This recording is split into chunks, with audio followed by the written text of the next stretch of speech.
Europe 1, 16h-18h. On marche sur la tête. Cyril Hanouna. Ils sont en train de nous enlever une chaîne actuellement. On garde le sourire. Hein. Ah bah oui. Vous l'avez vu ou pas ? On garde le sourire parce que, vous savez, Parce qu'on a l'amour du public. l'avenir est souvent plus radieux que le passé. Oh. Pas de moi, c'est pas de Ah moi. bon, c'est de qui? Ça, je crois que c'est Yannick Noah. N'importe quoi. Je sais pas qui c'est. N'importe quoi. Allez, on est sur Europe 1, il est 17h33. Quelqu'un a dû le dire. Fabien Lecoeuvre est là, Olivier d'Artigol, Gauthier Lebray et Valérie Benaïm sont avec nous. Actuellement, le Conseil d'État. Le Conseil d'État, ta-ta-ta. Le Conseil d'État, ta-ta-ta. Merci. Le Conseil d'État est en train de, ils sont en train de discuter. Ils ont 5 heures de discussion. C'est Ils ça. discutent. 5 heures de discussion. Ouais, est-ce qu'on enlève Après ces avoir vies ? Bon. entendu les deux parties. Ouais, merci les mecs. Franchement, est-ce qu'on croit vraiment qu'ils discutent ? Les mecs, j'ai une question à vous poser. Est-ce que si j'étais très ami, Ah, je pensais que c'était président de la République. oui, Bah, c'est pas grave. J'étais J'étais l'autre. président de la République.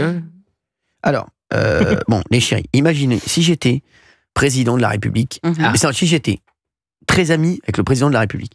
Voilà. Parce que j'ai vu que, par exemple, Thierry Ardisson, pendant l'audition, il allait chez Rachida Dati, la ministre de la Culture. Voyez ou pas ? Ah bon ? Ouais, il est passé devant truc, c'est une info qui est D'accord. sortie là. Ok.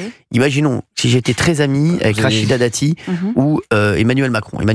Est-ce que vous pensez, vous dites la vérité, est-ce que vous pensez que ces 8 auraient été enlevés ? Retoqué. La réponse est non. Non, sans rigoler. La réponse est non. Quoi Ouais. La chaîne n'aurait pas été supprimée. Non, c'est très important cette question. Mais Donc, voilà, je pense. donc, chaîne supprimée ou pas ? Voilà, je Je suis suis. même pas sûr. Moi. Quoi Je suis même pas sûr. ouais. En vrai, je suis même pas sûr. Ouais, moi aussi. Non, Je c'est suis vrai. comme Je Gauthier, pense je suis que pas si, sûre.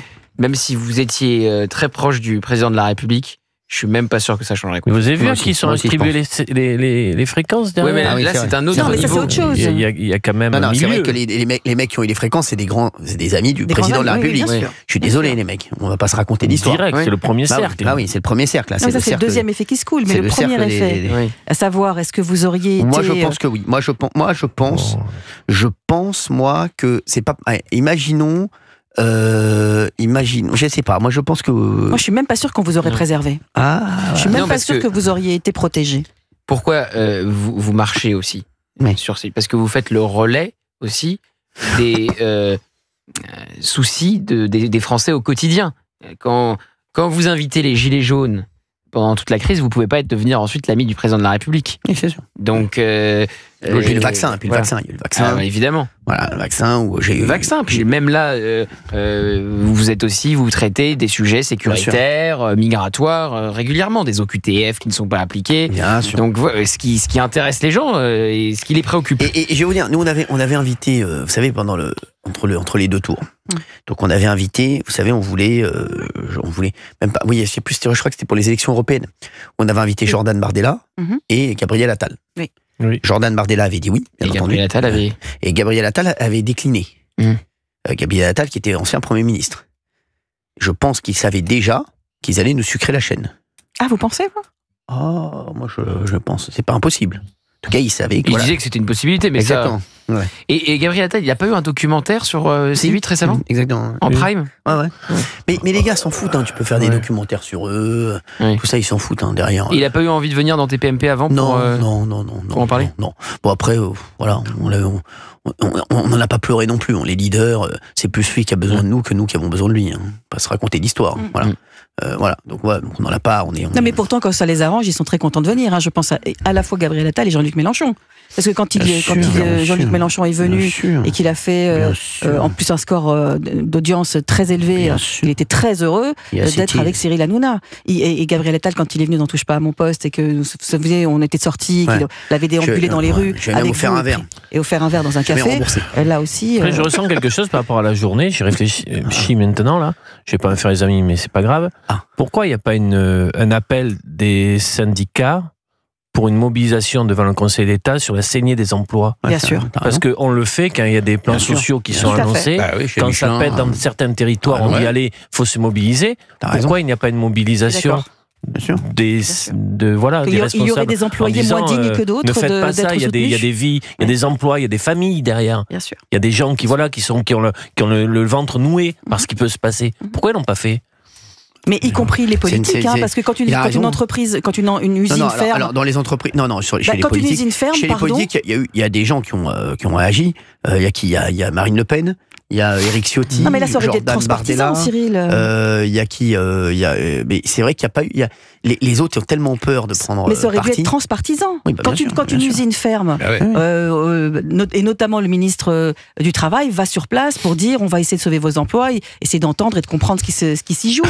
Ce même magistrat me dit, parce qu'il nous écoute, en CEDH, atteinte à une liberté fondamentale. Bien sûr, il a raison. C'est pour ça. Il a raison. Donc il y a aussi des magistrats qui ne vont pas vers où l'Élysée veut souffler le vent. Mais après, ça peut être contre-productif pour eux, politiquement. Mais tout va être contre-productif. Ça crée beaucoup de ressentiments. Sur ce que disait Gauthier, sur ce petit moment de la fin de journée, où les journées sont pour beaucoup de gens très dures, et le petit moment, le petit plaisir de la vie, le petit bonheur de la vie. Ah, lui, il pense à sa soirée de ce soir, il va faire un petit plaisir de la vie. Non, mais écoutez nos auditeurs. Pour la Saint-Valentin, le fondement est juste. S'il vous plaît, merci. Non, le fondement est juste, s'il te plaît. On parle pas du fondement d'Olivier comme ça. D'Artigol, s'il te plaît, là. Non, mais ça va, là. Ah non, mais là il est 17h39. On est sur Europe 1. On va prendre beaucoup d'auditeurs qui veulent réagir. Mais moi, pour moi, c'est quand même une énorme fumisterie, cette affaire.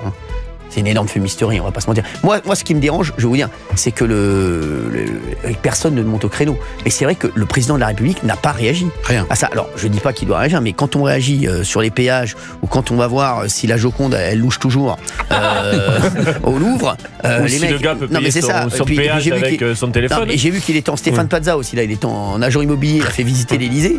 Franchement, tu prends 2 minutes. Ah oui, d'ailleurs, il faudra tu prends 2 en parler minutes pour parler de ça. Bah oui, non, mais tu prends 2 minutes pour dire, je vais quand même donner mon avis. S'il donne pas son avis, je vous le dis, moi, les mecs, s'il donne pas son avis, c'est qu'il y a baleine sous gravier. Sous le galet. Et Dieu sait qu'une baleine sous le gravier, ça se voit.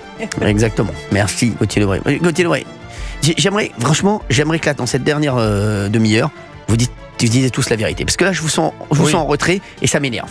On en garde sous la pédale. Ouais, exactement. Bah oui, calmez-vous. À tout de suite. 16h, 18h. Cyril Hanouna sur Europe 1. Toyota. Sérieux, j'en ai marre. J'ai aucune de mes relations qui durent. On parle pas, c'est la même pour moi. La dernière a tenu 2 mois. 2 mois. Moi, 3 semaines. Si seulement elle pouvait durer aussi longtemps que ma garantie Toyota Relax. Oula, 10 ans ça fait beaucoup quand même, non? Et oui, jusqu'aux 10 ans de votre véhicule Toyota, même s'il est d'occasion, bénéficiez d'1 an de garantie Toyota Relax pour chaque entretien effectué dans le réseau Toyota.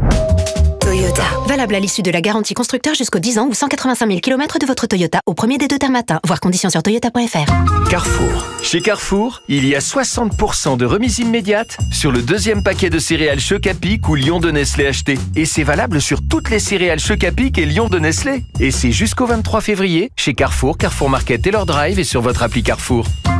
Carrefour, on a tous droit au meilleur. Panachage possible, la remise s'applique sur le moins cher. Détail et magasins participants sur carrefour.fr. Pour votre santé, évitez de grignoter. Europe 1, 16h, 18h. On marche sur la tête. Cyril Hanouna. Il est 17h41 sur Europe 1. Qu'est-ce qu'on est heureux d'être là entre 16h et 18h. Je rappelle que c'est la plus grosse progression, toute radio confondue. Et je sens que l'émission cartonne. Je le sens. Je sais pas pourquoi. Je le sens parce que je sens qu'il y a beaucoup de gens qui nous appellent. Et je sens qu'il y a de la qualité autour de la table. Autant de mon côté pas, mais autant de votre côté oui. Oui, de votre côté oui. De votre côté oui. 01 80 20 39 21. Merci à tous les auditeurs de nous appeler. Et c'est vrai qu'on parle de cette affaire-là de Conseil d'État qui devrait prendre sa décision dans 3-4 jours pour dire s'il il suit le rapporteur. Donc c'est un mec qui rapporte. Voilà.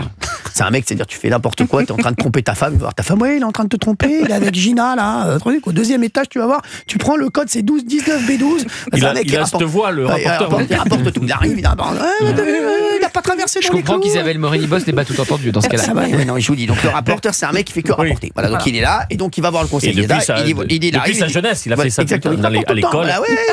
Il y a Thibaut qui a pas de compas, truc. Voilà, non, je vous le dis. Voilà, c'est un mec, il rapporte, c'est son métier, il est toujours là, il est fait pour ça, c'est un rapporteur. Voilà. Et là, il a demandé le rejet des recours. Tiens, ça me rappelle une blague d'ailleurs. Ça vous voulez que je vous allez-y. Vous voulez que je vous la raconte? Oui. Bien sûr, c'est un plébiscite. Donc, il y a un mec, il sort de chez lui, et tous les matins, il y a un mec en face, dès qu'il sort de chez lui, il fait comme ça. Cocu. Le mec, il dit, c'est pas possible. Il arrive au travail, il y a le mec encore qui est derrière la porte, il fait comme ça. Cocu. Bon, il rentre chez lui, il dit rien. Le soir, il mange tranquille avec sa femme, il se couche. Il ressort le lendemain matin, il sort de chez lui. Cocu. cocu. Le mec, il fait, c'est pas possible, il est encore là, le gars. Il continue, il marche, et il prend sa voiture, le mec, il passe au feu, il passe sa tête, il fait cocu. Là, il rentre chez lui, il va voir sa femme, il dit, chérie, franchement, est-ce que tu me trompes? Parce que je comprends pas. Il y a un mec, toute la journée, il me traite de cocu. Il dit, mais pas du tout, chérie, t'es malade ou quoi? Bah, allez, va te coucher, va. Le mec ressort le lendemain, il sort de chez lui, il fait cocu. Et rapporteur en plus.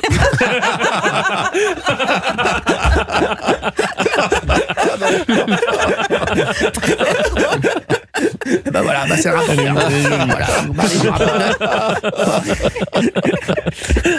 Content Florian Roussel. C'est le grand gagnant de la journée, c'est lui. Donc c'est Florian Roussel, là, donc, c'est le rapporteur qui était dans la même promotion qu'Emmanuel Macron à l'ENA. C'est ça. Voilà. Et donc promotion Romain Gary. Promotion Romain Gary ou Émile Ajar, si vous préférez, bien entendu. Pour les fins lettrés. Merci. Un petit peu de littérature ne fait pas le mal dans cette émission, bien entendu. On parlera des lettres persanes dans un instant. Reste avec nous sur Europe 1. Non, mais et donc voilà, donc lui qui était dans la même promo qu'Emmanuel Macron, au Conseil d'État, il y a que des mecs il y a 6 mecs qui sont dans la même promotion. Il faudra voir la composition de la Chambre. La composition, on parle de Dembélé. Et rentrée de. Alors, non, mais je vous dis la composition de la Chambre. Moi, je vais vous la faire tout de suite, la composition de la Chambre. Je vous le dis, pour moi, c'est une énorme fumisterie. Oui, donc là, les mecs, j'aimerais bien savoir, les mecs, qui, je veux qu'on soit clair, qui a pris la décision de retirer C8, s'il vous plaît? Alors là, à votre avis, bien entendu, qui? Et je ne veux pas de langue de bois. Qui? Vous connaissez la chanson de Charles Aznavour? Qui peut être cet autre? Voilà, alors, allez-y. On va démarrer par Fabien Lecoeuvre, qui est celui qui prend moins de risques, puisque les gens ne le connaissent pas encore.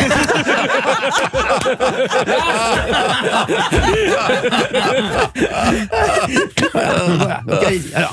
Alors, qui a pris la décision, à part l'Arcom, bien sûr? Oui. D'où ça vient, en fait, cette grande décision? On pouvait dire, ça vient du président de l'Arcom et du collège de l'Arcom. Vous pouvez le dire. Je pense que c'est plus haut que l'Arcom.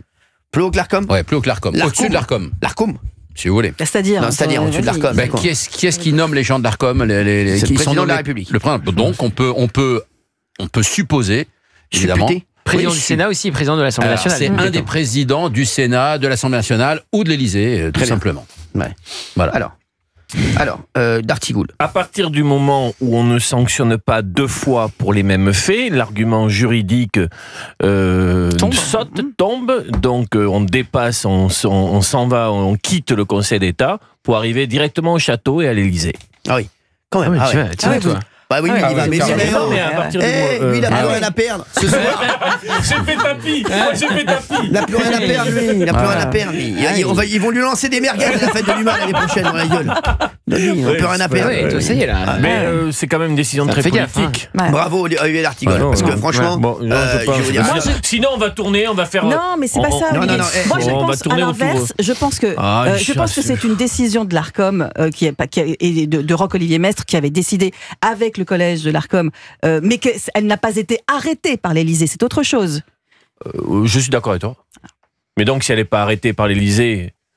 Mais elle n'est pas l'initiative. Ça y est, rétropédale. Non, si elle n'est pas arrêtée par l'Élysée, on va se dire les choses. Dans ces milieux-là, à un moment donné, il peut y avoir une décision politique qui va justement ruisseler. Je peux vous dire quelque chose. On va se parler franchement. Roch voisine là. Bon, je sais plus.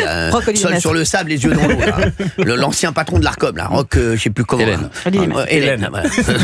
Roch voisine là. Roch-Olivier Maistre. Vous croyez vraiment, vous connaissez Roch-Olivier Maistre? Quelqu'un connaît un petit peu Roch-Olivier Maistre? Il est très agréable. Roch-Olivier Maistre, c'est le rebelle. Non mais vraiment, c'est un rebelle. Roch-Olivier Maistre. Il est connu comme étant un rebelle. Donc Roch-Olivier Maistre, il va dire, moi.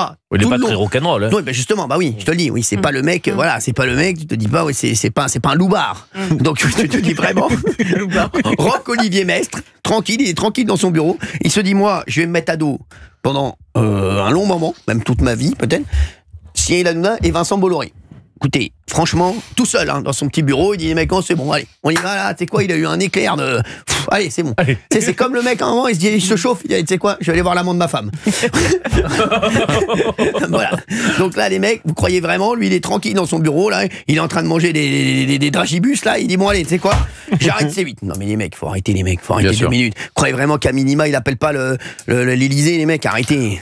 En tout cas, si c'est pas direct, il y a des messages subliminaux qui sont envoyés depuis. Subliminaux, c'est quoi? Je crois qu'il y a des pigeons qui arrivent.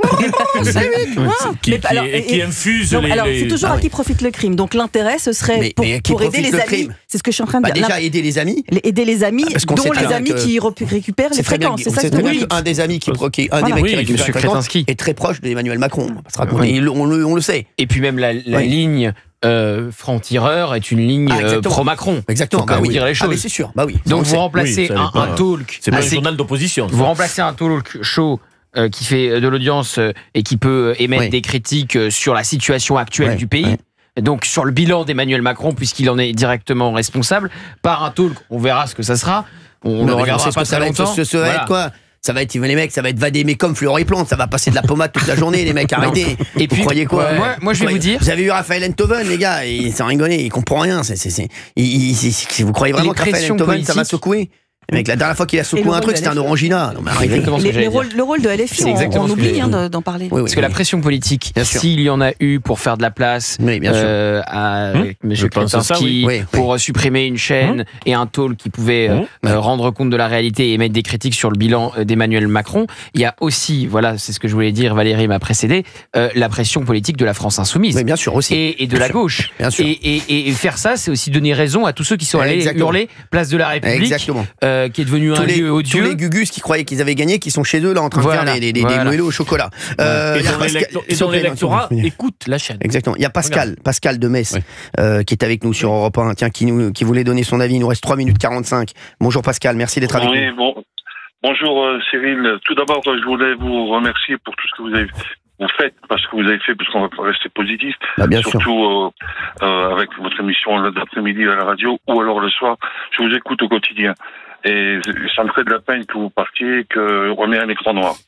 Alors, je me pose une question, mais de toute façon, depuis le début, je dis, Emmanuel Macron, n'y est-il pas pour quelque chose? Sinon, je pense, avec les millions de téléspectateurs que vous avez, il aurait tout fait pour stopper cette ineptie. Je le pense sincèrement. Pour moi, Emmanuel Macron y est pour quelque chose.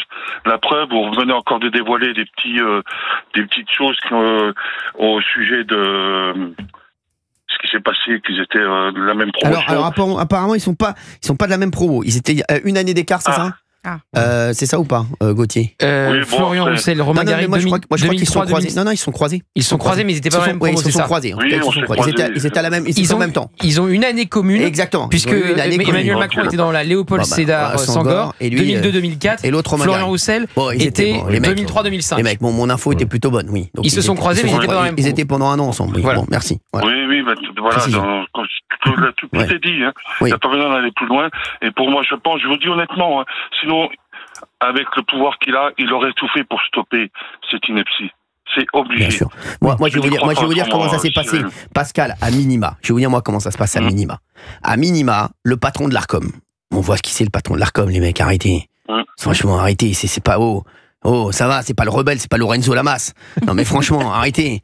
Vous croyez qu'il est avec des cheveux longs sur une Harley Davidson, l'autre rock voisine, là, arrêtez. Donc il a appelé à minima Emmanuel Macron, à minima, et c'est sûr et certain. Et il lui a dit, on a pris la décision d'arrêter C8.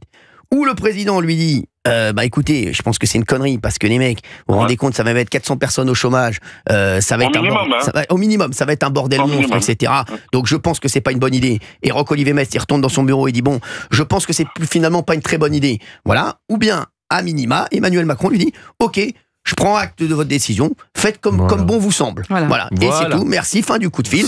Merci, au revoir. C'est comme ça. Je vous dis, c'est comme ça. Donc, les mecs, ça veut dire ce que ça veut dire. Je suis désolé, parce que quand t'es président de la République, tu dis, les mecs, je vais pas mettre 400 personnes au chômage. Moi, tu crois vraiment que c'est le moment? Moi, il m'appelle, je suis président de la République, je lui dis, écoute-moi bien, rock voisine, là. T'es peut-être seul sur le sable, les yeux dans l'eau, mais je vais pas mettre 400 personnes au chômage. Mais je te le dis. Voilà, donc terminé. Merci Rideau. Merci Pascal, en tout cas. Voilà, je pense qu'on est d'accord tous les deux. Oui, ok, mais je voulais juste aussi dire, peut-être, déjà d'une, on va avoir une double peine, nous aussi, en tant que téléspectateurs. Non, mais parce qu'on va avoir un écran noir, et en plus, si ça va plus loin, c'est nous qui allons encore payer une amende. Exactement. Derrière. Bah oui. Parce que c'est nous. Ah oui, je vous dis, c'est ce qui va se passer. Mais nous, on sera encore là, ne vous inquiétez pas. Ou alors, je voulais aussi dire, c'est peut-être à cause de Gilles Verdès et de Thomas Guinolé, avec toutes les positions qu'ils prennent pendant les émissions. C'est pas impossible. Merci Pascal, je vous fais d'énormes bisous. Merci d'avoir été avec nous sur Europe 1, bon week-end. Bon courage. Je voudrais remercier tous les gens qui nous ont appelés, parce que c'est vrai qu'il y a plein de gens qui nous ont appelés, on n'a pas pu prendre tout le monde, on les reprendra bien entendu lundi sur Europe 1. Bon week-end à tous, bon week-end de la Saint-Valentin. Et pas de bêtises, hein. Non, pas de bêtises. Attention, attention, je vous le dis, allez pas foutre votre. C'est bon partout. Punchline, tout de suite avec Thierry Cabal sur CNews Europe 1. Merci.